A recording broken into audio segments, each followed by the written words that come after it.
Welcome to easy way commerce classes. मैं हूं Tabitha और अपने चैप्टर को कंटिन्यू करते हुए पार्टनरशिप फर्म को हम लास्ट टॉपिक इस चैप्टर का पढ़ेंगे, that is guarantee of profit. Guarantee of profit है क्या भाई? गारंटी ऑफ प्रॉफिट क्या होता है बच्चे? जब भी हम लोग बिजनेस करते हैं तो कोई ना कोई एक हमारा ऐसा पार्टनर होता है जिसको लॉस नहीं चाहिए। वो थोड़ा डर रहा होता है कि यार लॉस हो गया क्या करूँगा मैं। तो जब ऐसा कोई पार्टनर होता है वो ये कहता है कि मुझे लॉस नहीं चाहिए, मुझे तुम थोड़ा बहुत तो प्रॉफिट दो भाई। तो जो वो थोड़ा बहुत प्रॉफिट है ना, that is the minimum profit, जिसको हम गारंटी प्रॉफिट कहते हैं कि भाई कोई बात नहीं, अगर लॉस होगा तो हम हैं भुगतने के लिए, हम देंगे तुझे। तो जो दयावान पार्टनर्स हैं वो उसके लॉस को बियर करते हैं। अब जो बच्चे पार्टनर था जो डर रहा था कि मुझे प्रॉफिट नहीं होगा तो क्या होगा, तो ऐसे केस में उसको गारंटी दी जाती है। कौन देता है गारंटी? अदर्स पार्टनर्स देते हैं कि भाई अगर लॉस होता है या प्रॉफिट तेरा कम आता है ना तो मिनिमम अमाउंट हम देंगे। तो इसको हम गारंटी ऑफ प्रॉफिट कहते हैं। तो ये क्या था? ये था एक प्रॉमिस जो कि आपके रिमेनिंग पार्टनर्स ने उस पार्टनर के साथ किया कि अगर ऐसा होता है तो हम तेरे लिए पैसा ला के देंगे, चाहे कहीं से भी ला के दें। उसको बोलते हैं, यानी कि वो अपने प्रॉफिट में से उसको पैसा दे देते हैं। अब इसमें सबसे पहली चीज़ क्या ध्यान रखनी है बच्चे, कि आपके पास दो केसेस हो सकते हैं। जैसे सपोज करो 3 पार्टनर हैं, ABC, इजी सा ले लेते हैं, ठीक है। वो इक्वली प्रॉफिट शेयर करते हैं। आपके पास दो कंडीशन होंगी, ध्यान रखना। अगर आपका प्रॉफिट सपोज करो हुआ 1,50,000, प्रॉफिट शेयरिंग रेशियो इक्वल। अब इस केस में बच्चे सी को गारंटी दे रखी थी 40,000 की कि भाई मिनिमम तो तेरे को 40,000 मिलना ही चाहिए। बट इस ईयर अगर हम उसका प्रॉफिट फाइंड आउट करें 1/3 कितना हुआ 50,000, लेकिन मिनिमम कितना था 40। इस केस में जब उसका 50 बन रहा है तो भाई उसको 50 दो। उसको ये मत बोलो कि तूने तो कम के लिए बोला था, नहीं। अगर उसका प्रॉफिट ज़्यादा बन रहा है तो हम उसको ज़्यादा देंगे। मिनिमम कब देते हैं? जब उसके मिनिमम से भी कम जा रहा हो, तब हम उसे उतना कम से कम पैसा देते हैं।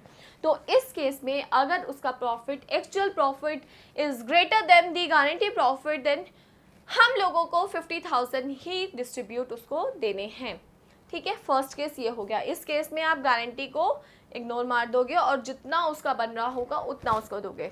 सेकेंड केस क्या आता है कि उसके पास अब हमारा प्रॉफिट चेंज हो गया, सपोज 90,000। अब क्या करें? 90,000 के हिसाब से इसका बन रहा है 30, लेकिन हमने उसको गारंटी दे रखी है 40 की। इस केस में बच्चे जब हमने उसको 40 की गारंटी दे रखी है और उसका बन 30 रहा है तो हम उसको 40,000 देंगे। यानी कि जो डेफिशिएंसी है बच्चे, कितनी की डेफिशिएंसी है? 10,000 की। Will be born by the partners या फर्म, जो भी बॉर्न करेंगे पार्टनर्स करेंगे। तो ये क्या केस हुआ कि जब आपका इस केस में आपका गारंटी ऑफ प्रॉफिट लग गया कि भाई उसका प्रॉफिट कम बन रहा था, हमने उसको प्रॉमिस 40 का किया था तो अब हमें 40 देना है, 30 तो उसका बन रहा था, जो डिफरेंस है अब हम उसे देंगे। अब वो कैसे देते हैं ये मैं अब आपको आगे सिखाऊंगी। तो गारंटी ऑफ प्रॉफिट को कैलकुलेट करने के 3 तरीके हैं। 3 तरीके कैसे हैं? या तो सारे पार्टनर्स मिलके कहते हैं कि भाई ठीक है परेशान मत हो, हम सारे मिलके तेरी जो भी डेफिशिएंसी आ रही है उसको पूरा कर देंगे। या कोई एक हमारा पार्टनर बहुत महान है, वो कहता है नहीं चिंता मत कर मैं हूँ, वो केस। या 2 मिलके कहते हैं कि भाई हम हैं तो चिंता मत कर, वो है वन और मोर पार्टनर। और थर्ड है बाय द फर्म, यानी कि पार्टनरशिप फर्म बोलती है कि नहीं भाई उसको देना है, उसको इतने पैसे चाहिए। तो गारंटी ऑफ प्रॉफिट में आपको 3 केस पढ़ने हैं। एक एक केस मैं आपको समझाती हूँ by all the remaining partner. Example में पहले वाला ले रही हूँ, ABC है, रेशियो इक्वली है, प्रॉफिट 90,000 हुआ है, जबकि हमने गारंटी सी को दी है कि 40,000 तो मिनिमम हम तेरे को देंगे। अब ऐसे केस में क्या करेंगे? ए का और बी का, सी का, तीनों का शेयर निकालते हैं। कितना बन रहा है? 30, 30, 30। कैसे? 90,000 डिवाइडेड बाय 3।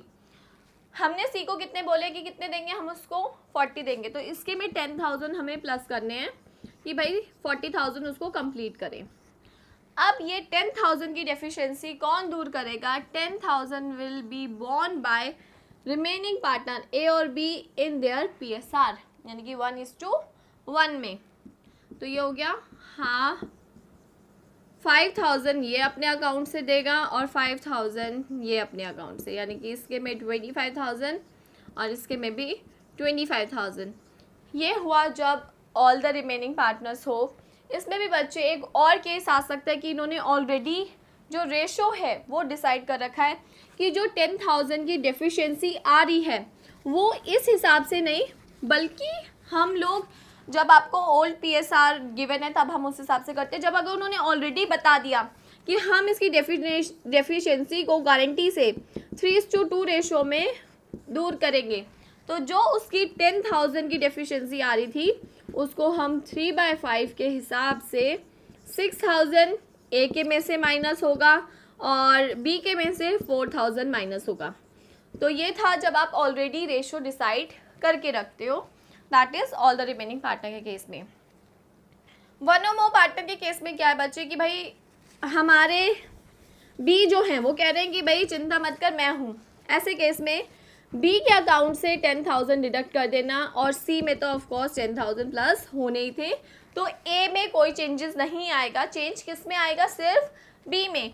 किस केस में? जब ऑलरेडी पार्टनर डिसाइड कर लेते हैं या पहले से ही एक या दो पार्टनर मिलकर डिसाइड कर लेते हैं कि हम दूर करेंगे। ठीक है।